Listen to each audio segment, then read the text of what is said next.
Welcome back to rising Pakistan. Trainer Kashif हमारे साथ मौजूद हैं। तैयार हो जाइए अपने आप को रज़ाई से निकालने के लिए और हीटर के आगे से उठाने के लिए। डिपेंड करता है पाकिस्तान में कहाँ रह रहे हैं इस वक्त।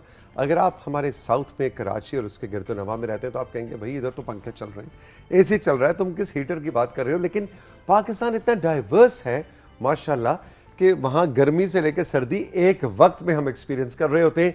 लेट्स सी आज ट्रेनर काशिफ हमारे लिए क्या लेकर आ रहे हैं। गुड मॉर्निंग, अस्सलाम वालेकुम, क्या सीन है भाई? गुड मॉर्निंग, अस्सलाम वालेकुम तौसीक भाई, क्या हाल चाल है? बिल्कुल ठीक, बिल्कुल ठीक। सीन आज ऑन है, जैसा कि आपने शुरू में कहा था कि हमारी ख़वातीन के लिए, हमारे बुज़ुर्गों के लिए, आप जैसे नौजवानों के लिए 70 को जो टच कर रहे हैं उम्र में, उन लोगों के लिए आज का वर्क। मेरे जैसे नौजवान जो 70 को टच कर रहे हैं।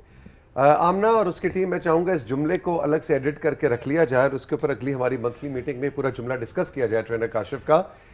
मुझ जैसे नौजवान जो 70 को टच कर रहे हैं, इसको जरा आप तफसील इसकी तशरीह करना। बिल्कुल वजन में 70 को टच कर रहे हैं, 76 एज, 78 एज, वजन में 70 को टच कर रहे हैं। मैंने सोचा एज में 70 को टच कर रहे हैं, तो मैं अभी मतलब अनीको रहमान साहब और एजाज खट्टर से हमारी शिकायत लगाऊंगा। तो आज का वर्कआउट का आगाज करें, इजाजत है? बिल्कुल, लेकिन उससे पहले मैं आपको ये बताऊं कि फौरी तौर पे आपने एक्सरसाइज पे जाना है, लेकिन साथ साथ हमें ये भी बताना है कि एक आम तासुर ये है कि ख़वातीन के लिए कोई ख़ास अलग एक्सरसाइजेज होती हैं और मर्दों के लिए अलग होती हैं जी। इसका भी आपने डिफरेंशिएशन साथ साथ करनी है। 3 and 2 and 1 आपका वक्त शुरू होता है अब। नहीं, इंटेंसिटी बहुत ज़्यादा नहीं मैं कर सकता, हमारे बुजुर्गों ने करना है, सब लोगों ने। अच्छा, हम यहाँ से करेंगे। सबसे पहले कि आपने इस तरह से बैठना है, अपने बाजुओं को यहाँ कंधों पे रख के आर्म सर्कल्स करने हैं। आपकी जो बॉडी है, जिस्म का ऊपर वाला हिस्सा, इसको हम एक्टिव करेंगे, क्लॉकवाइज करेंगे, सांस लेते रहेंगे साथ साथ आप, और उसके बाद हम एंटी क्लॉकवाइज करेंगे। 15 दफ़ा करें, 25 दफ़ा करें, जितनी आपकी बॉडी में स्ट्रेंथ है। आप अगर 10 दफ़ा भी तो कर हमारे सकते हैं। बुजुर्ग काशिफ कुर्सी पे बैठ के भी कर सकते हैं जी, जैसे कि मैं देख रहा हूँ। टेक लगा के, बेड के साथ कुर्सी पे बैठ के, टेक लगा के किसी भी तरह से ये आपने इसको इवन बेड पे भी कर सकते हैं। 2 से 3 मरतबा आपने इसको रिपीट करना है। 5 रेप्स कर रहे हैं या 25 रेपिटेशंस कर रहे हैं, ये हर इंडिविजुअल पे होगा जितनी स्ट्रेंथ है उनके पास। और फिर 3 सेट्स आपने रिपीट करने हैं। उसके बाद हम बढ़ेंगे थोड़ा सा नीचे वाला हिस्सा कमर का। अब हमने क्या करना है, हमने रीच करना है, अपने पंजों की जानिब बढ़ना है पाँव के, और वापस आना है। फिर थोड़ी सी मोबिलिटी के लिए, थोड़ी सी फ्लेक्सिबिलिटी के लिए, अपर बैक को स्ट्रॉन्ग करने के लिए।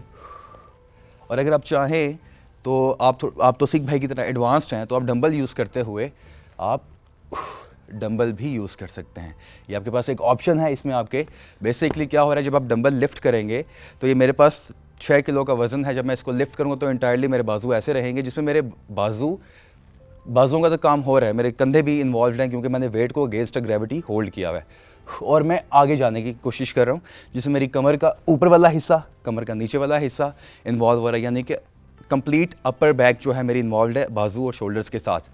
और जो लोग यहाँ नहीं पहुँच सकते, आप चाहें तो आपका ये है फुल रेंज, तो आप यहाँ पे टच कीजिए। लेकिन मैं चाहूँगा कि आपकी कमर थोड़ी सी मूव होनी चाहिए, ताकि आपकी जो रीढ़ की हड्डी है, ताकि आपके जो कूल्हे हैं वो इन्वॉल्व हैं, वो उनमें मोबिलिटी आ सके, थोड़ी फ्लेक्सिबिलिटी आ सके, उनमें हम स्ट्रेंथ लेके आ सके। अच्छा जी, 2 चीज़ें हैं जी तौसीक भाई। पहली बात ये कि आपका हाथ पंजों तक टच करे या ना करे, आपने परेशान नहीं होना। बिल्कुल, इसलिए कि ये तो ऑफ कोर्स प्रोफेशनल है जी। अब आप दिखाइए आपका हाथ कहाँ तक जा रहा है। मैक्सिमम ये देख, पंजे से भी आगे जा रहा है, लेकिन आपका हाथ शायद, अगर आप बिगिनर हैं घुटने से और घर बैठे हमें ज्वाइन कर रहे हैं, तो आपका हाथ शायद यहाँ तक ना जा सके जी। तो आपने ये नहीं कहना कि अरे हम तो कुछ नहीं कर सकते जिंदगी में, वो देखो हाथ तो वहाँ जाना चाहिए। ऐसा नहीं है। आपने आहिस्ता आहिस्ता अपने हाथ को पंजे की जानिब लेकर जाना है। 1 दिन, 2 दिन, 1 हफ्ता, 1 महीना, 2 महीने, आहिस्ता आहिस्ता आप अपने टारगेट को अचीव कर लेंगे। और आपका टारगेट क्या है? आपका टारगेट है अपने पाँव का पंजा। जी, सांस लेते रहिएगा साथ में। अच्छा, इसके बाद इसके आपने 3 to 4 सेट्स करने हैं, और आपने इसकी जो रेपिटेशंस है वो कम करनी है, तकरीबन 10 से नीचे रहना है आपने, ज़्यादा आगे नहीं जाना। और एक और इम्पॉर्टेंट चीज़ ये है कि आपकी जो कमर है, इसको आपने राउंड नहीं करना। अब थोड़ी सी हम गलतियों की बात करते हैं। कमर को राउंड नहीं करना, घुटनों को बिल्कुल बेंड नहीं करना। जितने हैं, जितनी स्ट्रेंथ है घुटनों की वो ठीक है, इट्स फाइन।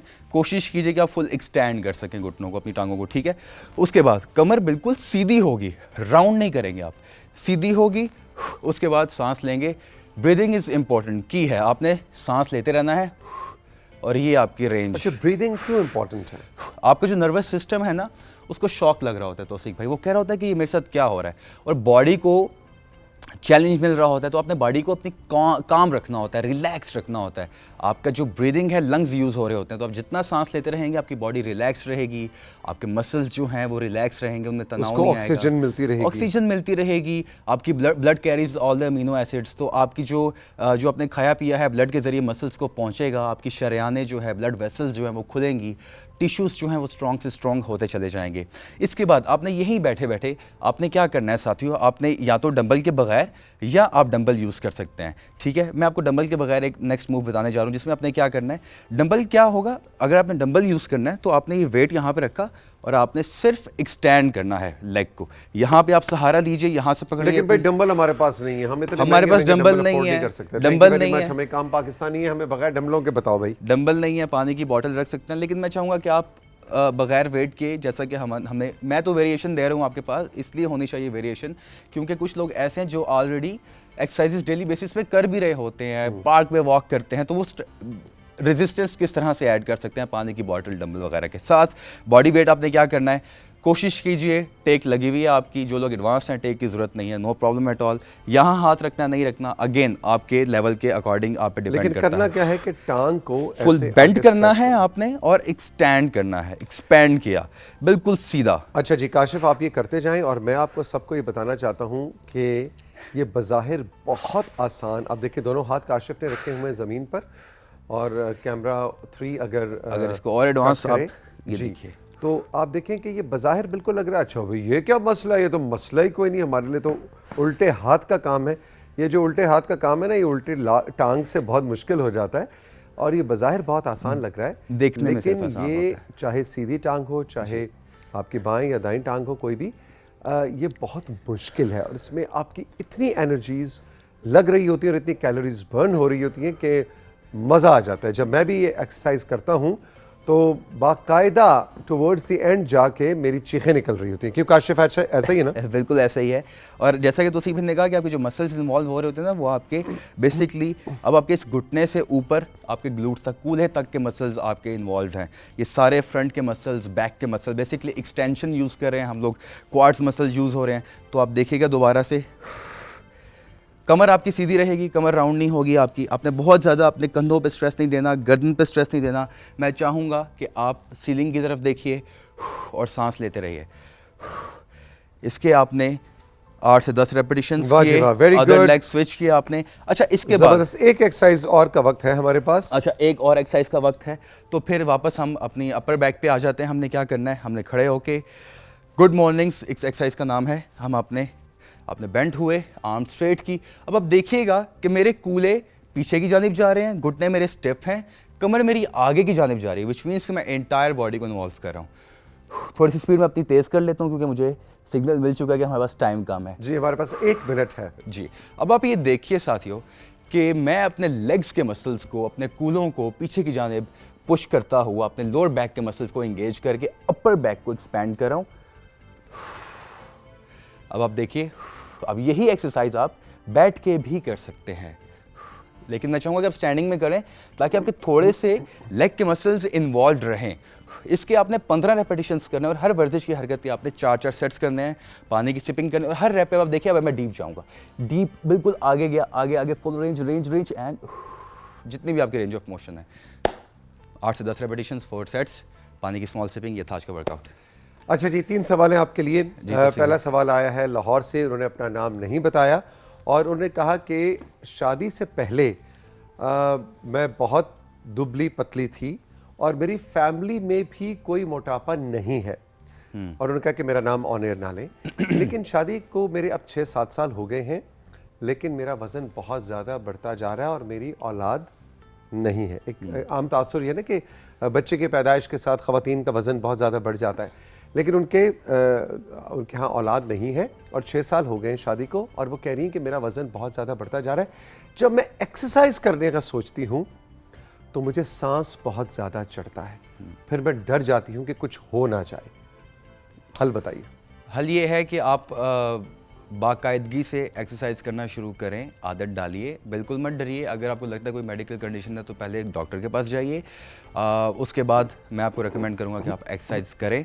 डरने की ज़रूरत नहीं है। लंग्स जो होते हैं उनका काम होता है एक्टिव होना, ऑक्सीजन प्रोवाइड करना, सांस फूलना एक नॉर्मल है। अगर कोई कंडीशन है तो डॉक्टर के पास जाए, लेकिन एक्सरसाइज करें, रेगुलर हो, पंक्चुअल हो, कोशिश करें कि डेली अपने आप को आधा घंटा ज़रूर दें, लेकिन हर रोज़ करें। आप रिजल्ट्स देखेंगी हफ्तों में। और देखो काशिफ, मेरा अपना ज़ाती तजुर्बा भी ये है कि होता ये है कि हम कहते हैं कि अच्छा आज से हम एक्सरसाइज शुरू करते हैं, और अचानक उस मोटिवेशन में हम मतलब एकदम से बहुत हैवी एक्सरसाइज शुरू, और सांस चढ़ जाता है और हम कहते हैं नहीं नहीं नहीं सांस चढ़ रहा है, और फिर 10 दिन का गैप, बिल्कुल बिल्कुल ऐसे ही। फिर 2 दिन करते हैं, फिर 8 दिन का गैप आ जाता है। थोड़ा थोड़ा करें, रेगुलर करें। और एक जो मशवरा मैं आपको देना चाहूँगा, आपकी इजाज़त से, गुरु लोग खड़े में, इनके सामने छोटा मुंह बड़ी बात, लेकिन अपने साथ कोई एक पार्टनर ढूंढिए। वो आपकी, आप जैसे कह रही हैं आप मैरिड हैं, आपकी कोई नंद भी हो सकती है, आपकी भाभी हो सकती है, आपके हस्बैंड हो सकते हैं, आप की कोई दोस्त हो सकती है, कोई नेबर हो सकती है। अपना कोई पार्टनर चूज़ करें कि जो आपके साथ मिल के एक्सरसाइज करें। और उसमें होता क्या है कि उसमें आपको मोटिवेशन मिलती है कि अच्छा आज मैं डीमोटिवेटेड हूँ, तो मेरी पार्टनर जो है उसने कहा नहीं नहीं नहीं नहीं नहीं राहिला आओ आज हम करते हैं। मुझे नहीं पता आपका नाम क्या है, राहिला मैंने वैसे ही नाम बनाया। अच्छा अच्छा सिद्रा आओ, आज नहीं, आज हमने गैप नहीं लेना। तो जो पार्टनर एक्सरसाइज है ना, ये बहुत ज़बरदस्त चीज़ है। मैं भी एक 50 सेंट्स दूँ अपने, अगर आपके पास फिजिकली कोई पार्टनर नहीं है तो वर्चुअली एक बेस्ट ऑप्शन। अच्छा, वर्चुअल पार्टनर भी कोई होता है? वर्चुअल पार्टनर भी होता है। वो क्या होता है? ऑनलाइन आप यूट्यूब करें, गूगल करें, आपको वर्कआउट मिलेगा। उसमें आप बेसिक वर्कआउट, अब वो उसके साथ लिंक करते हैं आपको बेसिक वर्कआउट। इंटेंसिटी जो है ज़्यादा नहीं रखनी है आपने, आप लिखें बेसिक वर्कआउट, वो 15 मिनट का वर्कआउट, 10 मिनट का वर्कआउट, उसको एक हफ्ता करें, आहिस्ता आहिस्ता स्टेमिना बढ़ेगा। और मोटिवेशन की, जहाँ से तौसीफ भाई ने बात की, मोटिवेशन नहीं रखें, सेल्फ डिसिप्लिन अगर आप रहेंगे तो आपको नताइज मिलेंगे। डिसिप्लिन का वर्क रखें अपने आप। जी, मुर्तज़ा खान ने हमें अगला सवाल भेजा है नौशहरा से, और वो कह रहे हैं कि एक ट्रैफिक के हादसे में अनफॉर्चुनेटली मेरा लोअर बॉडी जो है वो अब ज़ाया हो चुकी है, यानी कि मैं अब टांगों से माजूर हूँ। इस तफसील में हम नहीं जाएंगे, लेकिन वो कह रहे हैं कि मैं उससे पहले एक्सरसाइज किया करता था पार्क में जाके, उनके घर कोई पार्क होगा। अब वो कह रहे हैं कि मैं बहुत डरता हूँ कि क्या मैं अपर बॉडी एक्सरसाइजेस करूँगा तो मेरी लोअर बॉडी, जिसके बारे में डॉक्टर ने कहा है कि उसका एहतियात करें और उसको ज़्यादा यूज़ ना करें क्योंकि वो ट्रैफिक के हादसे में अब माजूर हो चुके हैं, तो क्या मुझे अपर बॉडी की एक्सरसाइज करनी चाहिए, और क्या मैं अपने मतलब एक्सरसाइज करके एंजॉय कर सकता हूँ? बिल्कुल आप कर सकते हैं। कह रहे मैं दोबारा उस लाइफ में जा सकता हूँ कि नहीं? बिल्कुल आप जा सकते हैं। डिपेंड करता है कि डॉक्टर ने आपको कौन से मसल्स इन्वॉल्व करने का कहा है, कौन से मसल इन्वॉल्व करने का नहीं कहा। आप अपर बॉडी का वर्कआउट कर सकते हैं। आप यूट्यूब पे देखिए, बहुत सारे हमारे ऐसे अफराद हैं जो अफराद बाहम माजूरी, जो लोअर बॉडी है उनकी माजूर हैं, वो भी ट्रेनिंग कर रहे होते हैं, उनकी बहुत सारी वीडियोज़ हैं। तो आप डॉक्टर से मशवरा ज़रूर कीजिए कि मैं अगर एक्सरसाइज करना चाहता हूँ अपर बॉडी की, तो मुझे इजाज़त दीजिए, बताइए मेरे कौन से मसल्स इन्वॉल्व हो सकते हैं, तो आप कर सकते हैं। अच्छा जी, वो कंट्रोल रूम मुझे कह रहा है कि एक चीज़ तौसीफ भाई आप बताना भूल गए, वो ये कि वो अब व्हील चेयर पे हैं। वो व्हील चेयर पे, तो हमें ज़रा 2 जल्दी से ऐसी एक्सरसाइजेस बता दें जो अपर बॉडी की हों और कोई व्हील चेयर पे बैठ के कर सकता हो। जी बिल्कुल, व्हील चेयर का बता दिया है। और अब आप समझिए कि ये व्हील चेयर पे बैठे हैं और आप एंजॉय करना चाहते हैं अपने पुराने लाइफस्टाइल को, तो आप ये एक्सरसाइजेस कर सकते हैं। बिल्कुल, ये आप साइड रेज, ठीक है, उसके बाद आप फ्रंट रेज कर सकते हैं डंबल के लेग्स से, कि आपकी लेग्स जो हैं व्हील चेयर पे ऐसे हैं। उसके बाद आप शोल्डर्स के लिए शोल्डर प्रेसेस कर सकते हैं। मैं तो आपको पूरा गुलदस्ता दे सकता हूँ, कोई मसला ही नहीं है मेरे लिए। और उसके बाद आप यानी अपर बॉडी को देखें आप कितना डंबल लेके, और हमें रोज साहब बिल्कुल हमें बड़ी खुशी हो रही है कि आपने ये सवाल भेजा, और अल्लाह ताला आपको सेहत वाली ज़िंदगी अता फरमाए। लेकिन ये सब हादसात जो हैं ज़िंदगी का हिस्सा हैं और आप माजूरी का शिकार हैं, लेकिन अपर बॉडी के साथ आप अपने जिम की लाइफस्टाइल को दोबारा से एंजॉय कर सकते हैं। आखिरी सवाल है जनाब गुजर खान से। ये हमारी बड़ी ज़बरदस्त एक व्यूअर है, इन्होंने भी कहा कि जी मेरा नाम आपने नहीं बताना है, मेरी उम्र है 70 ईयर्स। ओके, 70 साल इनकी उम्र है, और इन्होंने सिर्फ ये कहा है कि मैं अपनी जवानी में बैडमिंटन खेला करती थी, और मैं चाहती हूं कि आप दोनों बैडमिंटन के बारे, क्योंकि उनके ख्याल में बैडमिंटन एक कंप्लीट वर्कआउट है। बिल्कुल है। और वो कहते हैं कि हमारे ज़माने में लोग जिम वगैरह नहीं जाया करते थे, हम खेल खेला करते थे, लड़कियां भी लड़के भी, और अब खेल ख़त्म हो गया। और मेरा ख्याल है बहन आपने बहुत अच्छी बात की तरफ हमारी निशानदेही करवाई है कि हमारे यहाँ स्पोर्ट की कमी होगी, इसलिए फिर हम जिम जाते हैं। तो बैडमिंटन तो मेरा भी बहुत फेवरेट है, लेकिन एज एन एक्सपर्ट आप जरा बैडमिंटन की खेल के बारे में बताइए कि फुल बॉडी वर्कआउट को बैडमिंटन के साथ आप कैसे देखते हैं? बिल्कुल देखते हैं। टेक्नोलॉजी ने बहुत ज़्यादा इन्वॉल्व हो गई है ना, इस वजह से हम लोग फिजिकल एक्टिविटी की तरफ कम हो गए हैं। बैडमिंटन से हमारे लेग्स के मसल्स इन्वॉल्व होते हैं, हमारे पेट के मसल्स इन्वॉल्व होते हैं, हमारे शोल्डर्स के मसल्स इन्वॉल्व होते हैं, और ये it's kind of sprint workout. आप भाग रहे हैं बैक एंड फोर्थ, आप फोकस पे काम कर रहे हैं, आप अपने बैलेंस पे काम कर रहे हैं, आपके बहुत सारे मसल्स इन्वॉल्व हो रहे हैं, और ये बहुत अच्छा है आपके बेसिकली, क्योंकि आपको ब्रेक भी मिल रही है, कहीं पे आपको थोड़ा सा रेस्ट मिल जाता है, कहीं पे फ़ौरन से आपको भागना पड़ता है, आपको हिट करना पड़ता है, तो स्मैश करना पड़ता है। तो ये बहुत सारी चीज़ें हैं जो कि आपके कार्डियोवास्कुलरिटी के लिए बहुत अच्छा है, आपके मसल्स की स्ट्रेंथ के लिए बहुत अच्छा है। ये कंप्लीट एक बहुत अच्छा वर्कआउट है। और इसमें एक मसल जिसका मैं ऐड करना चाहूँगा, जो बहुत ज़्यादा इन्वॉल्व होता है बैडमिंटन खेलते हुए, क्योंकि मैंने बहुत ज़्यादा खेली है, और वो है आपकी आंख का मसल, फोकस, आपका नज़र, आपका लेंस जो है कि किस तरह से वो चिड़िया शटलकॉक आ रही है और चिड़िया यहाँ है और आपका रैकेट कहाँ है। तो वो जो आपकी माइंड, बॉडी और आंख के मसल की कोऑर्डिनेशन है, वो वाकई बैडमिंटन में अपने दी बेस्ट सिचुएशन में होती है। And thank you very much, आपने गुजर खान से हमें याद किया और आपने निशानदेही करवाई कि भाई हमें खेलों को भी प्रमोट करना चाहिए, सिर्फ जिम के वर्कआउट्स को प्रमोट नहीं करना चाहिए। बिल्कुल ऐसे ही। आपका अगर देखिए, मैं कहता हूँ हमारी बॉडी प्लेटो हिट करती है, और आप जब रेगुलरली जिम जा रहे होते हैं, रेगुलर एक ही एक तरह की एक्सरसाइजेज डिफरेंट वेरिएशंस इसमें ले आए, तो आउटसाइड द जिम भी आपको जाना चाहिए, स्पोर्ट खेलें, कोई ऐसी एक्टिविटी करें जिससे आपकी बॉडी जो अगर स्टैग्नेंट है तो आपको रिजल्ट्स जल्दी मिलेंगे। Trainer Kashif, thank you very much. वक्त है एक छोटे से ब्रेक का। ब्रेक के बाद जब वापस आएंगे तो महानूर हमारे साथ होंगी, और महानूर लेकर आ रही हैं आपके कुछ मैसेजेस, आपकी तस्वीर, और सबसे बढ़कर आपके बच्चों के लिए कमरे सजाने की टिप्स। जी हां, लेट्स सी इस ब्रेक के बाद राइजिंग पाकिस्तान में क्या होता है। रहिए हमारे साथ।